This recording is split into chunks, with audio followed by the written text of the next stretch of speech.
Solana and Ethereum are both changing, just not in the same way. Solana's developers have moved to lift the block compute cap and pair it with a latency push that targets near-instant confirmations. Ethereum's latest upgrade focuses on usability, account abstraction features that make wallets behave more like apps, with simpler recovery and cleaner transactions. Speed on one side, polish on the other. Why this matters now? When a network changes how it feels to use, money and builders react. A faster Solana draws order book trading, gaming loops, and real-time payment experiments that live or die on milliseconds. A smoother Ethereum lowers the threshold for mainstream users and institutions who want fewer surprises and stronger custody workflows. The question for markets isn't who wins today. It's whether these changes set up direct competition or separate rallies driven by different demand. Let's start with Solana. Yesterday, Jump Crypto's Firedancer team filed a technical change called SIMD0370. The point is straightforward. Remove the protocol-level block compute limit so that after the forthcoming Alpenglow upgrade, validators can pack more useful work into each block when the network can handle it. The proposal is explicit that the change would follow Alpenglow. The intention is to unlock throughput, not to rush before the engine underneath is ready. That framing came through clearly in the initial coverage. Alpenglow itself is the cornerstone. 4 weeks ago, Solana's community approved it with an overwhelming margin, positioning it as the largest technical overhaul in the network's history. The goal is dramatic: perceive finality from multi-second territory toward the low hundreds of milliseconds, and improve consistency under load. Public explainers describe new components and a sequencing that aims at a step function improvement in responsiveness and resilience. Some roadmaps reference a testnet debut around year-end 2025 and a mainnet rollout in early 2026, which fits the cautious tone the core team has used on timing. If that schedule holds, the bigger blocks toggle proposed in SIMD0370 sits behind Alpenglow, not ahead of it. Put simply, first, make finality fast and reliable, then allow blocks to carry more compute. That ordering matters. Bigger blocks on a sluggish or brittle pipeline can increase reorg risk, bloat, and validator cost. Bigger blocks on a fast, well-propagated pipeline are a different story. They can deepen throughput without wrecking network health. That is the bet Firedancer and Alpenglow are making together. What would users actually notice if this lands? In 3 places. First, fills and slippage on on-chain order books.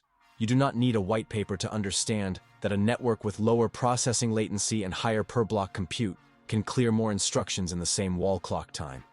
Market makers can quote tighter, takers see fewer partials, and liquidations are processed with less drag. Second, consumer-grade loops, games, micro-rewards, payments, get less wait and more done, which is the difference between novelty and habit. Third, throughput under stress.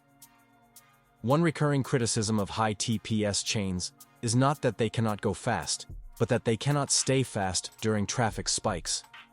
Bigger blocks and better propagation only matter if they deliver consistency when the mempool is hot. Analysts are treating this as milestone-driven price action, not a single-day catalyst. In practice, that means the candles follow public events more than GitHub threads. Performance demos on testnet, Alpenglow flipover dates, Firedancer share of mainnet traffic, and published latency/uptime metrics. Until those arrive, desks talk in levels and scenarios.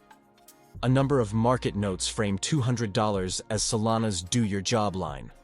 Hold above it, and the path toward $230 to $255 opens. Lose it, and you test $190 and $175 where patient buyers reassess.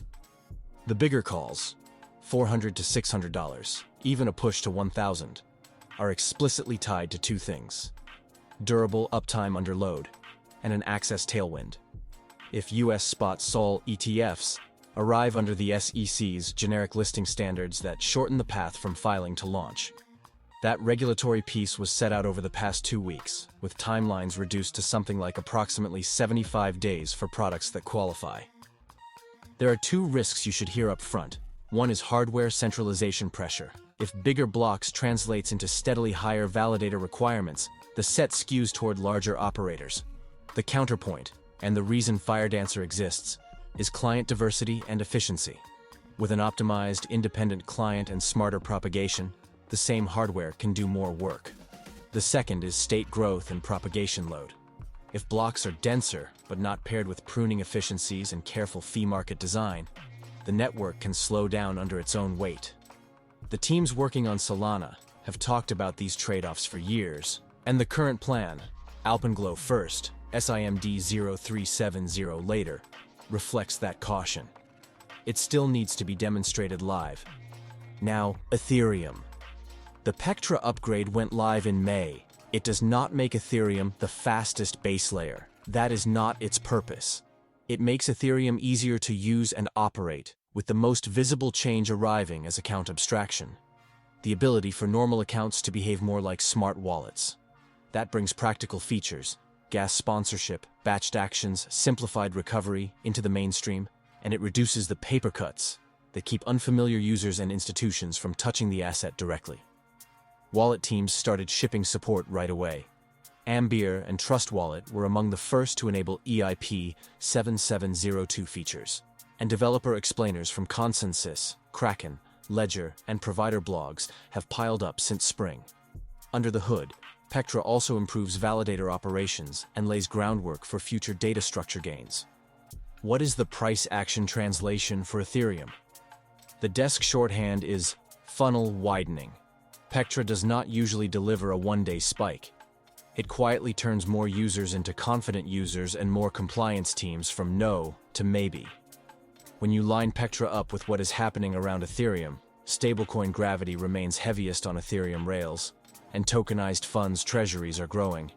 Analysts argue you get a structural bid, deeper two-sided liquidity, and a better backdrop for L2 growth.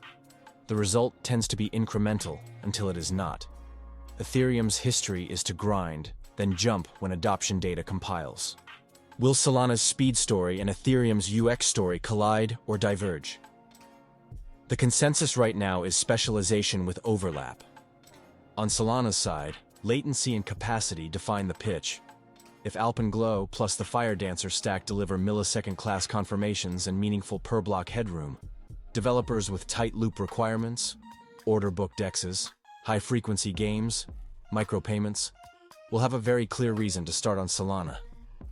That is a distinct demand curve from institutional settlement layer.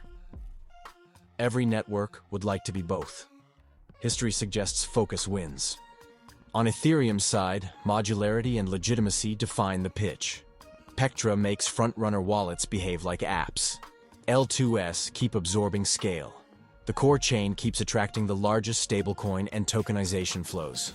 That naturally fits liquidity hub and settlement, not raw TPS champion. It's not that Ethereum cannot be fast. It is that Ethereum prefers to do speed modularly and do trust and liquidity at the base.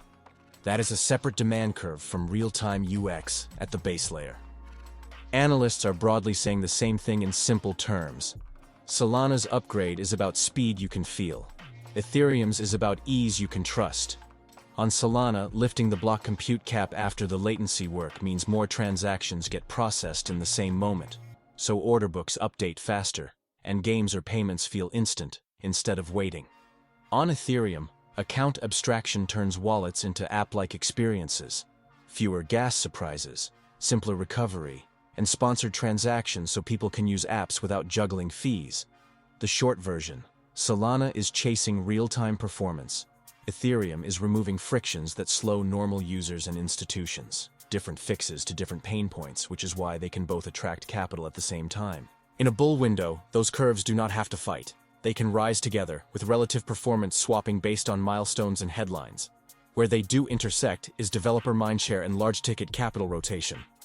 If Solana ships milestones on time and uptime holds, relative allocation tilts towards Sol on tech beats. If Ethereum sees accelerating account abstraction usage, strong stablecoin policy tailwinds, and ETF flows broadening under the SEC's new listing regime, relative allocation tilts toward Ethereum. That regime is not hypothetical. The agency finalized generic listing standards in September that compress the approval path for qualifying spot crypto ETFs to roughly 75 days, and mainstream coverage explicitly cited Solana and XRP as potential early beneficiaries beyond the Bitcoin-Ethereum pair that already exist. A word on timelines, because that is where price and patience meet. For Solana, the most credible public timelines tie Alpenglow testnet to late 2025 and mainnet to early 2026, with the bigger blocks change explicitly contingent on that base landing. That suggests the market's loudest tech-driven moves would cluster around testnet metrics and go-live windows, not this week's chatter. For Ethereum, the relevant timelines are post-Pectra adoption curves, wallet support, L2 rollouts that exploit AA improvements, and enterprise integrations that prefer better recovery and sponsorship tooling. Those are quarters-long arcs, not days. Research desks are framing it bluntly. They expect both assets to re-rate higher as access improves and adoption data stacks up.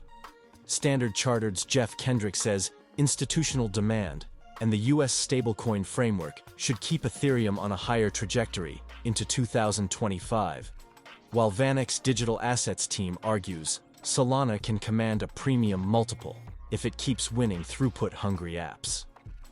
Macro shops and crypto natives line up on the same side here. Tom Lee at Fundstrat calls Ethereum a major long-term opportunity for traditional portfolios, and Galaxy Research expects a broad 2025 crypto upcycle that lifts Ethereum first and leaves room for Sol to outperform on idiosyncratic catalysts. On Ethereum, Standard Chartered now projects $7,500 by end 2025, with a stretch path to $25,000 as stablecoin and tokenization flows deepen. Tom Lee, Fundstrat, has floated 5-digit Ethereum in 2025, with public calls ranging $10,000 to $15,000 depending on ETF flows and macro. Galaxy Research's 2025 slate included $5,500 Ethereum as a base case, with upside in a stronger tape. On Solana, near-term desk notes cluster around $250 to $330 on continued momentum, with $300 to $500 cited as a mid-cycle band if US spot product access materializes. For the bigger arc, VanEck's long horizon bull case puts Sol at $3,211 by 2030. So where do we leave it today? Solana is trying to become instant, not as a slogan, but as a measurable property of the chain. The root there is Alpenglow's latency and consistency gains, followed, if those gains arrive, by a careful removal of protocol caps that keep blocks smaller than the network can bear. If that lands, the network's target customer is obvious: users and businesses who need speed and throughput at the base layer and are willing to pay for it. Ethereum is trying to become frictionless, not by outrunning everyone at L1, but by letting wallets and apps feel like normal software while L2s scale and the base layer remains the most trusted settlement and liquidity well. Pectra's account abstraction push is the kind of change most people only notice after they use it. That is the point. Together, these are different products for different jobs. In a mature market, that rarely ends in a zero-sum outcome. Instead, you get dispersion. Weeks where Solana outperforms on a published performance chart. Weeks where Ethereum outperforms on ETF flows and tokenization headlines. And long stretches where both rise because the use cases they serve are both expanding. Watch the dates and the data. For Solana, that means testnet metrics, Firedancer adoption share, and concrete guidance on validator requirements when block compute limits change. For Ethereum, that means account abstraction usage stats, custody and wallet support, and the health of stablecoin and RWA rails. Overlaid on both, the ETF calendar, now materially shorter, which turns a credible narrative into allocations on a timescale that matters to price. No promises, no theatrics, just the state of play, speed versus polish, throughput versus UX. Two answers to the same question: how do you make this technology feel ready for the next users and the next waves of capital?